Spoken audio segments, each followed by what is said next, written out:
background. Just want to put that out there so you don't think that the person making the sound is me. Right?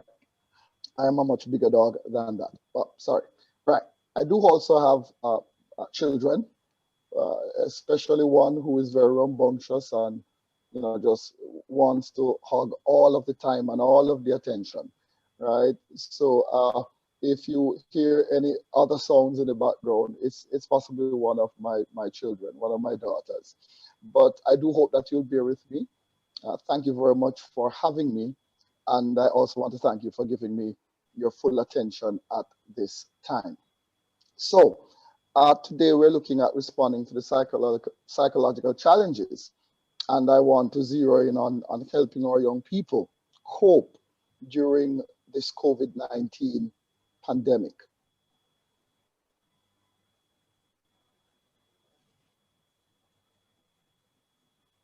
Oops.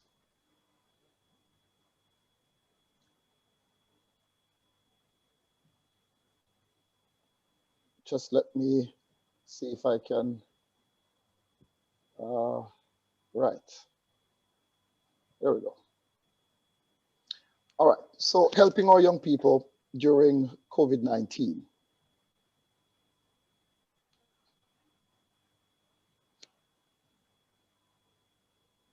Now, I've prepared a little rationale for this presentation, right? And it is that coronavirus, COVID-19 as we know it, can affect young people. And the cohort, the cohort is wide. We have children, we have teens, and we also have young adults. And it can affect them directly and indirectly. Now, beyond getting sick, many young individuals, social, emotional, and mental well-being can and has been impacted by this pandemic. And trauma faced at these early developmental stages may have long-term consequences across their lifespan.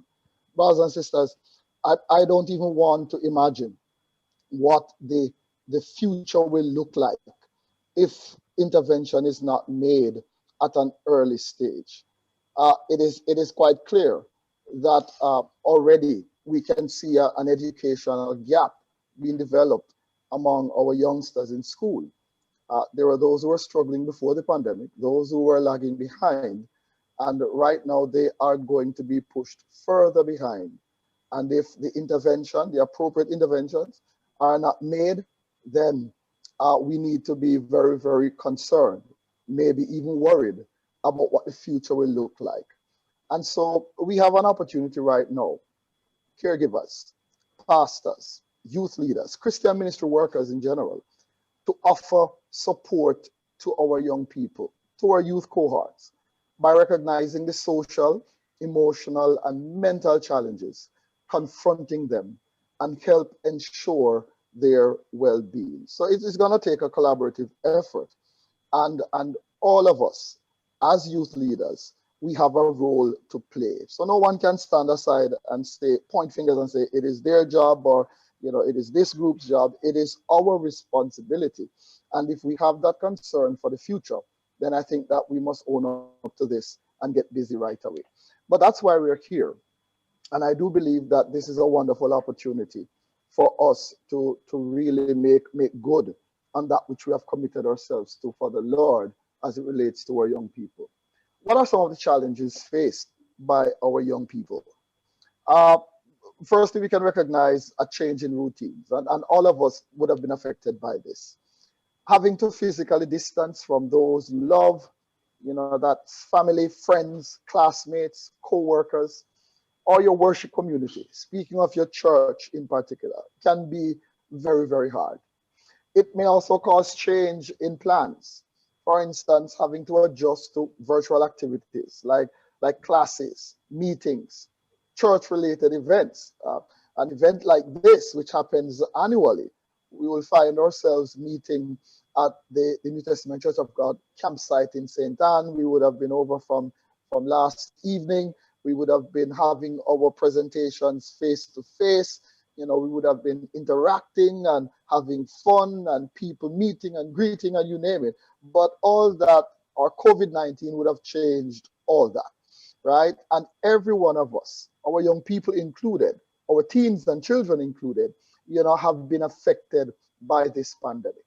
So young people may also struggle with adapting to new social routines, such as avoiding in-person gatherings, wearing masks, even remembering to consistently wash hands and to sanitize. I really struggle with it sometimes as an adult, right? Wearing of masks can be very, very uncomfortable, right? And a number of persons are struggling with it. People are having further breathing issues. People are experiencing skin challenges and all sorts of things happening with the skin and with breathing and with their system in general. So it is a struggle for a number of us, our young people included, as it relates to making these adjustments to change in routines. We also can identify employment or educational challenges. Employment or educational challenges. Many institutions, lower and higher, have temporarily transitioned to virtual online learning. Many young adults have lost their jobs or wages due to business closures, having to juggle moving to a new virtual space that is online and trying to complete coursework and job seeking without the in-person support from peers and significant others could prove overwhelming for many of our young people. It is important for youth leaders to help them recognize that these extraordinary circumstances may have an effect on their socio-emotional well-being, continuity of learning, finances, and professional development. They are struggling with it, right? Many have lost their jobs. Many are struggling with making this transition. Many times, the parents can only afford one gadget and there are three children. I'm certain that we've seen the news clips and we've seen the YouTube or rather the WhatsApp clips, with parents who are really struggling with making it work for their children, right? We ourselves, we have personal experience as well, right? You move online and it's a struggle to juggle everything and there's no power, there is no electricity, the internet is unstable, right? It is a struggle for all of us. So we notice the education and employment challenges. We also notice as another challenge, missed significant life events. COVID-19 with all its trappings can cause one to feel that life has been placed on hold. However, time waits on no man, and I like to look at my life in a particular way these days. I am hopeful that I have at least 30 summers and at least 30 Christmases left, right? That's an innovative way to look at life and move ahead looking at life. How many Christmases and how many summers do you hope to have for the rest of your life? Now, when you experience a year where it's almost as if your entire summer came crashing, right? You feel as if you would have missed out on a whole lot. So consider the birthdays that would not have been celebrated this year as people are accustomed to. Maybe you had big plans, to celebrate some major birthday milestone and, you had to put a cover or a lid on those plans because of COVID-19 and all the restrictions. Maybe you would have had internships. I know that there are graduates of Bethel Bible College or graduates of Bethel Bible College, right? Students in their final years at Bethel Bible College who are really looking forward to internships, and it might not be as you would want it because of this pandemic. Graduations have been missed or had to be scaled down. Some persons had to bear with virtual graduations, right? Living on campus, right? People are looking forward to that. For some children, for some young people, this was their big moment to leave from mommy and daddy's home and be on their own in another environment, in another space where they could enjoy some freedoms that they're not used to. Vacation plans. People had plans to go to foreign, and boy, COVID just come and just ruin that. Face-to-face summer camps. our teens, our children, they were looking forward to summer camps this year. They had a virtual camp, or we had virtual camps. And we tip our hats off, and we commend the planners and the directors and the department leaders for really putting their best foot forward in trying to entertain or accommodate and facilitate our children and teens during camp this year. But it was virtual, and many are saying while it was good, we know that it could have been much better if we were able to meet at our campsite in St. Anne. Weddings, my God, there are persons who have postponed their weddings indefinitely, because they want to have their big grand celebration. And, with the restrictions on numbers, it's going to put a damper on things. Even funerals. Right now, we can't have funerals. We can have burials. So we have 15 people, and in some cases or so, heading to the graveside to pay their final respects to a lost loved one. Well, these are some of the things that represent some of the many significant life events that young people may have missed or have been drastically scaled down due to the pandemic. Social distancing limits to gatherings. Social distancing limits to gatherings have affected their ability to join friends and family in person to celebrate or grieve in typical ways.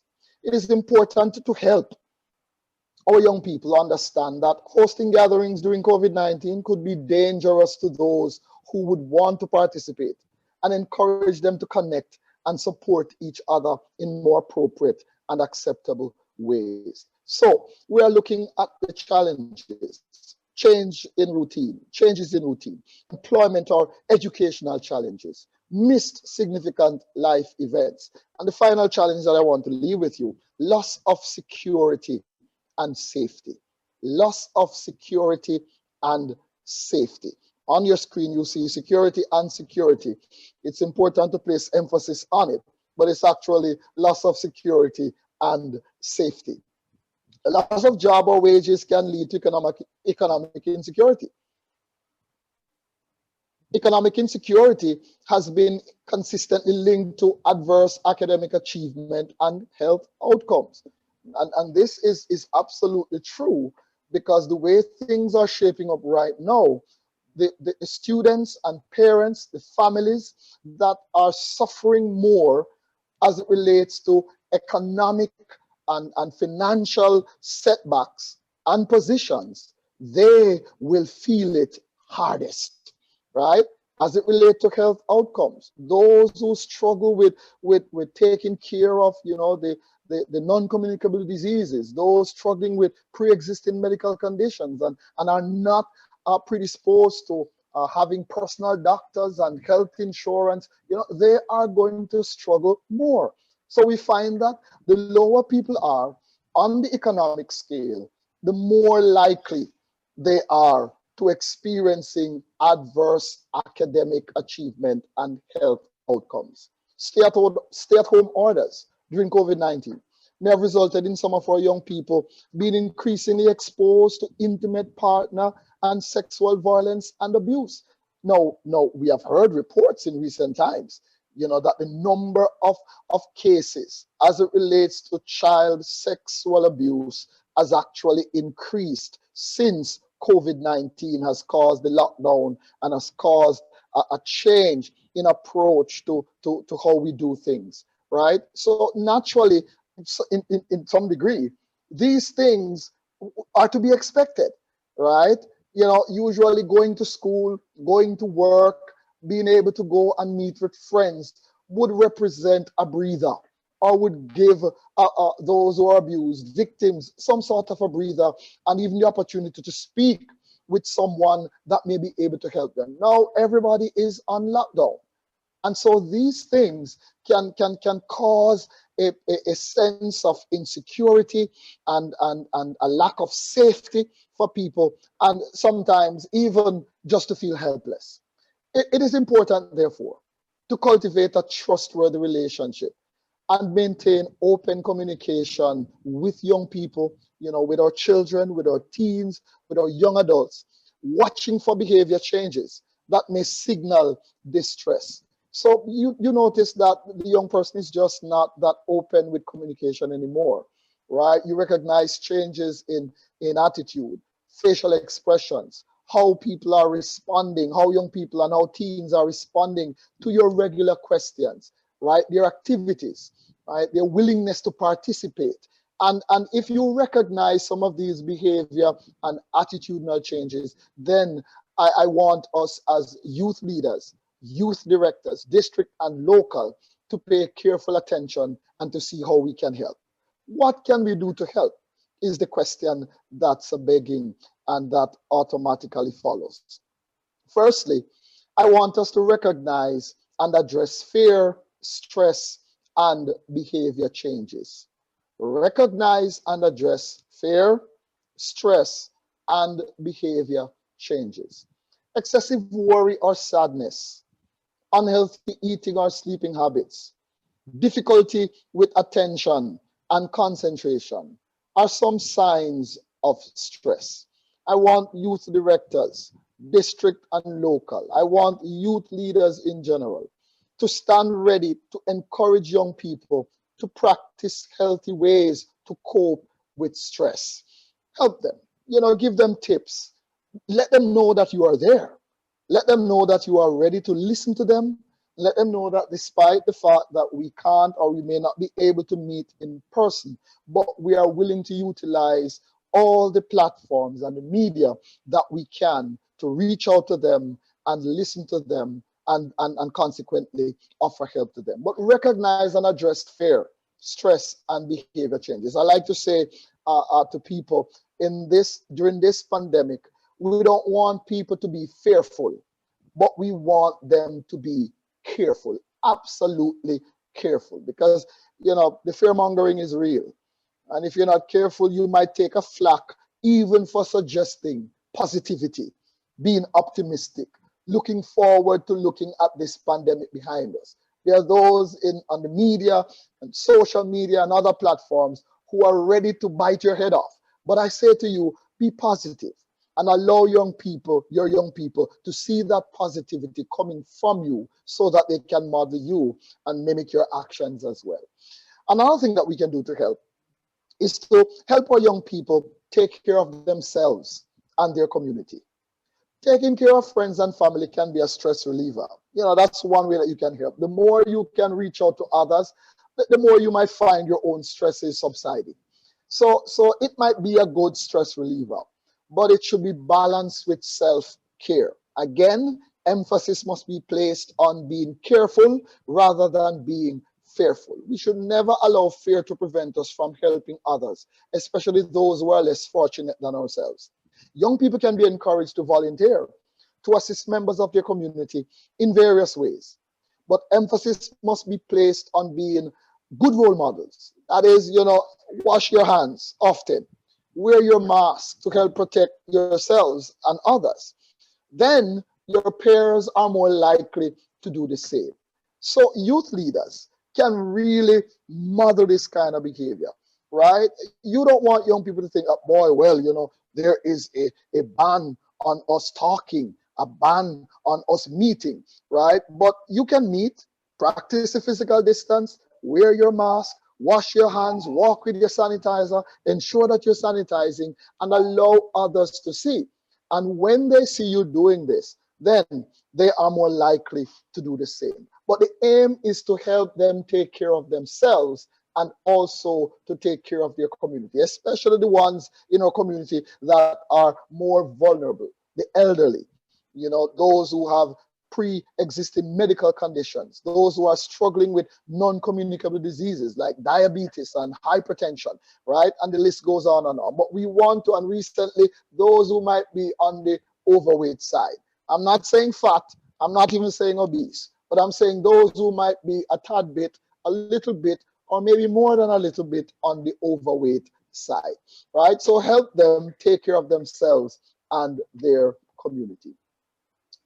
A third thing that we can do to help is we can help young people stay connected, right?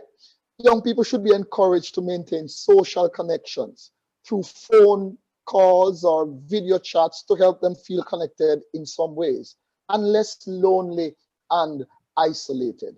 Now, many social psychologists would have raised the point, and those who were on the side of psychology would have raised the point that social distancing might not have been the best coinage for people to be apart or to be careful with how they come in contact with each other.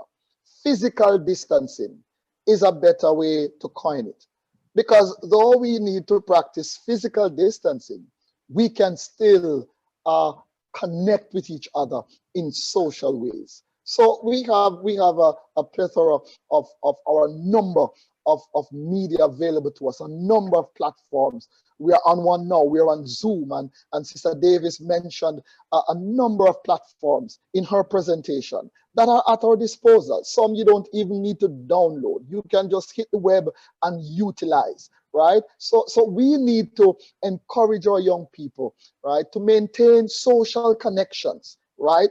Make a phone call, send a text message, right? Do a video chat, maybe WhatsApp or some other medium to help them feel connected in some ways and less lonely and isolated. People are looking for opportunities.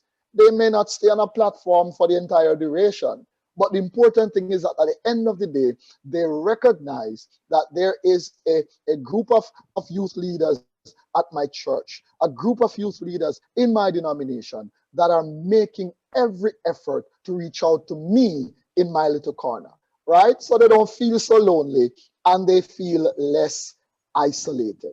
And the final thing that I want to recommend we do to help our young people cope during this pandemic is to help them identify resources. Help them identify resources. Explore different type of resources available to help young people's social, emotional, and mental well-being during this pandemic and beyond. So, as youth directors, local directors, and district directors, as youth leaders, maybe you might be the resource person that you're looking to, and who knows? Maybe you might have some resources at your disposal. Maybe you might have a space in church, at church, that you have Wi-Fi connection there, the internet is strong, the signal is very strong, and you might be able to physically place some desks and chairs, in an appropriate way, so that they can physically distance, but they can come in and they can have their classes, or they can be a part of school activities from church. I see a number of churches that are opening their doors, right, to help their students, to help their young people benefit from the internet. In their homes, they might not have this kind of a support. This resource might not be there. Who knows? Maybe at your home. I see one of our national board members, youth board members, right? They were having or planning to have their this Zoom platform projected from church. They're having internet troubles. What did our able brother do? He said he's taking the group down to his house where the internet signal would be much stronger. Now, some would say, well, I'm not doing that. But you don't need to be fearful. All you need to be is careful, right? So we might be the resources to help our young people. But in case we are limited in our scope and in our financial and economic wellness, maybe we can help point them to other resources, right? Some would have lost jobs. Some would be looking for opportunities to further their education. Maybe you can direct them to HEART, NVQJ. Maybe there's one in your area or one in a community close by that you can point them to. The point is, or the fact is, that there are a number of resources, right? Do some research, do some reading, find out about the resources that are near you. Look in the newspaper, see the job offerings that are out there. Point them to resources, to sites where they can actually find help and learn to cope more in this COVID-19 pandemic. Brothers and sisters, youth leaders, we stand in a very critical position and we are playing critical roles. Young people, children, teens, and young adults, they are looking to us for leadership. And I dare say that we must step up to the plate. We must respond to the call and do our best to help our young people cope during and beyond this pandemic. God bless you. Thank you for your attention. I'm now open to any questions.